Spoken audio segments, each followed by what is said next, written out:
What you're about to watch is a completely raw, basically unedited, and basically uncut version of a Michigan basketball fan's reaction to today's game. So if you're a Wolverines fan, a rival fan, or a college basketball fan in general, go ahead and subscribe right here, hit that bell notification so you won't miss any of the action. Now, without further ado, here's that reaction you came for. Enjoy.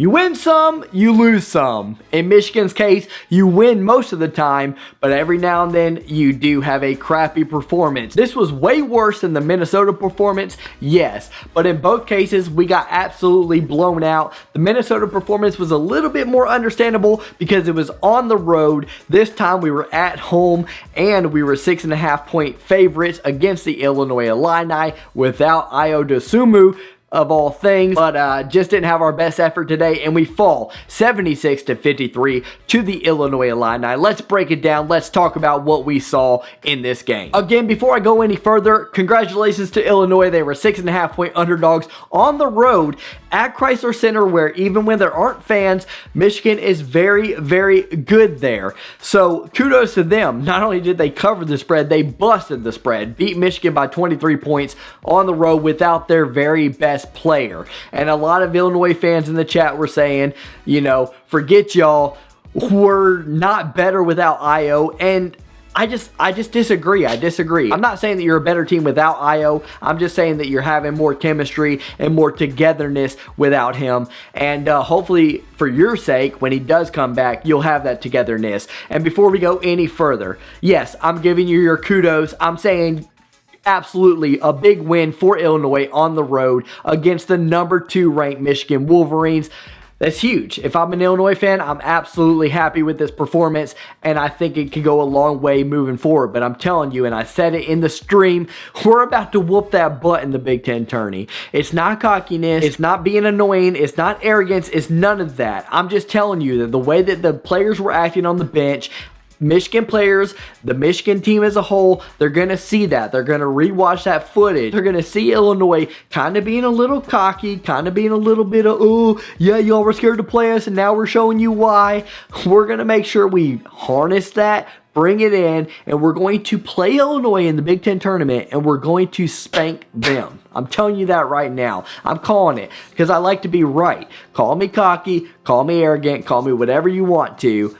I'm just letting you know we're going to beat Illinois bad in the Big Ten tournament, but that's not here yet. We'll go into detail soon, what we still have left on the schedule until we get to that point, but until that, let's go ahead and go over some of the stats today. I thought Kofi Cockburn, I didn't think he was going to have a very good game today because he was going up against Hunter Dickinson. It really proved to be true early on. He was 0 for 3 to start, and it didn't look like him or Hunter were going to have a good game at all. It looked like this was going to be an outside kind of game, backcourt kind of game, because these two guys were so good at defense, they were going to limit each other. But Cockburn, to his credit, did end up going 6 for 10 for 12 points after that 0 for 3 start. Trent Frazier was the man, though. He ended up being 7 for 18 shooting, 2 for 5 from three-point range with 22 points. He was the big deal for Illinois. And when Illinois could not find a bucket, he hit them time in and time out from close distance, from long distance. It didn't matter. He came through in the absence of Ayo Dosunmu. And then also off the bench was Curbelo, who scored 17 points on 8 of 14 shooting.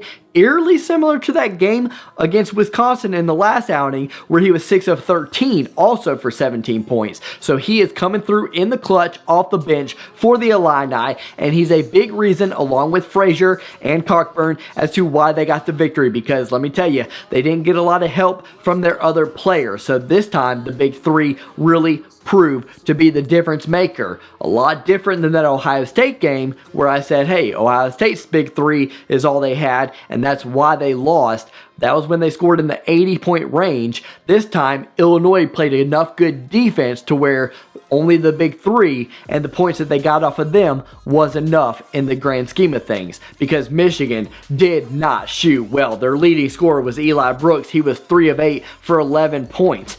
It gets worse. Livers was 2 of 7 for 7 points. I said at halftime, we need Livers to show up.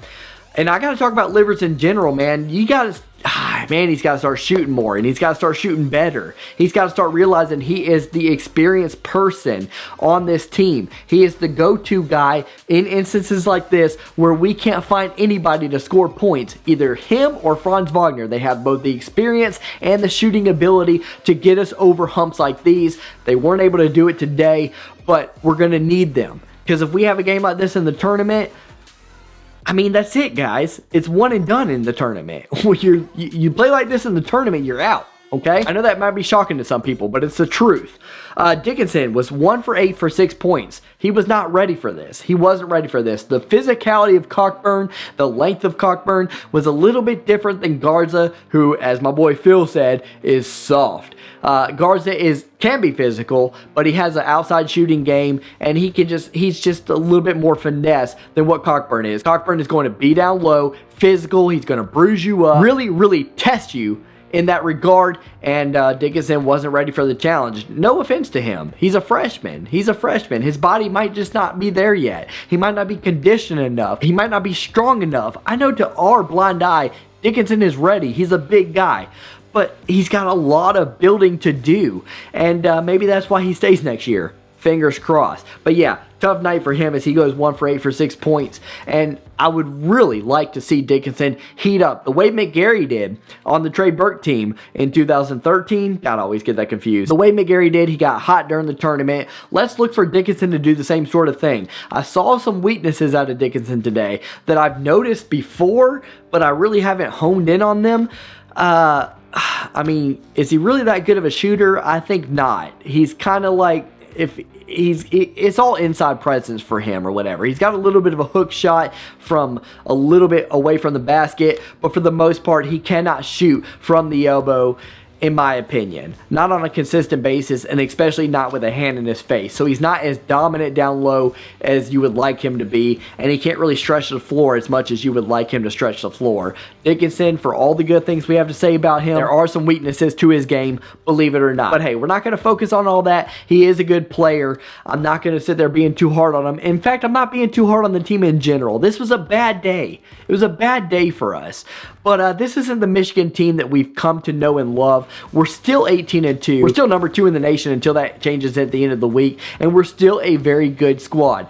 Don't give this loss too much power over you. But with that said, I do have to continue on with the negative a little bit here just to finish out the stats. Franz Wagner was 1 for 9 for 2 points. Phil, Mo Wagner is better than Franz Wagner. He is, will always be, and will continue to be better than Franz Wagner. Mo didn't have those kind of days, especially late in the season. He was a clutch baller. And lastly, Mike Smith went 2 for 6 for 5 points. Jawan, as Phil mentioned, Jawan yanked Smith a few times after bad shot choices. And, you know, I don't know. I get it. I do kind of disagree with that. But for the most part, Jawan, today was a good chance to see what kind of coach he was when faced with adversity, and a lot of people will say he failed because his team never came back and never did anything, and to some regard, I think that's right, because you need to figure out what the right chemistry, what the right mesh is to make people actually catch fire and not be ice cold the entire game like this. But in his defense, he kind of tried every little bit of rotation he possibly could, man. He was bringing people in left and right, bringing people out left and right, and really tried his best to move the chess pieces around and try to make something of it. But at the end of the day, it just wasn't their time. My one knock would be maybe he should have left those pieces in a little bit longer to maybe see if some chemistry could be built. I don't know.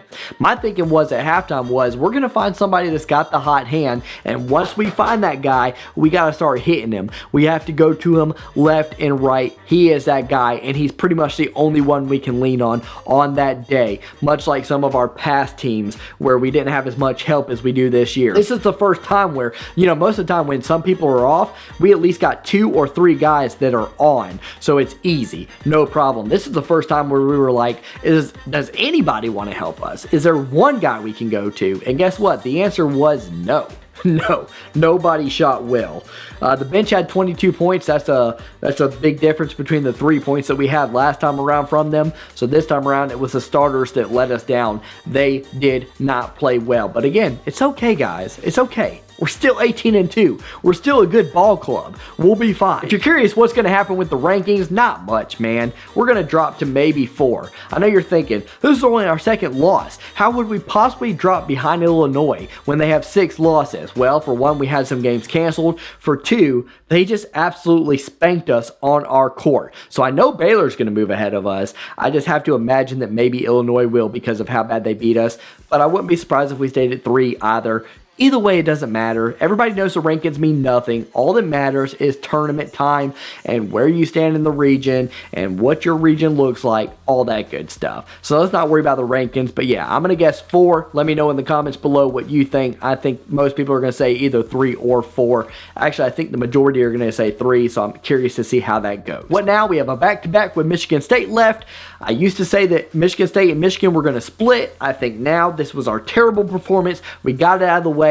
All of a sudden, I think we're going to sweep the Michigan State series, which is great. I think Phil's right. I think we're going to crush them this next time around. I think the next game is going to be a little bit closer or a lot bit closer. It's going to come down to the wire. Michigan's going to win in the closing seconds of the game, the waning moments of the game. Michigan will go 2-0 against Michigan State to end the season at 20-2, the regular season at 20-2, until we go into Big Ten play as Big Ten regular season champions. And let's just finish there. We are regular season champions, and Michigan is better than the Illinois Fighting Illini.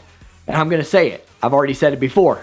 We're going to see you in the Big Ten tournament. And I want all those people, all the Illinois Illini fans who showed up in the chat today and said that we were being salty and this and that, that's fine. I get it. It's fair enough. But just make sure you come for the rematch, because there will be a rematch, hopefully, for our sake. And we're going to crush you. I'll see you guys, you Illinois fans, in that stream. You better show up. And I'll see you Michigan fans later. Until next time, guys, for the Michigan State stream on Thursday night, go blue, baby. Gotta lose some. It'll humble you. Have a good one.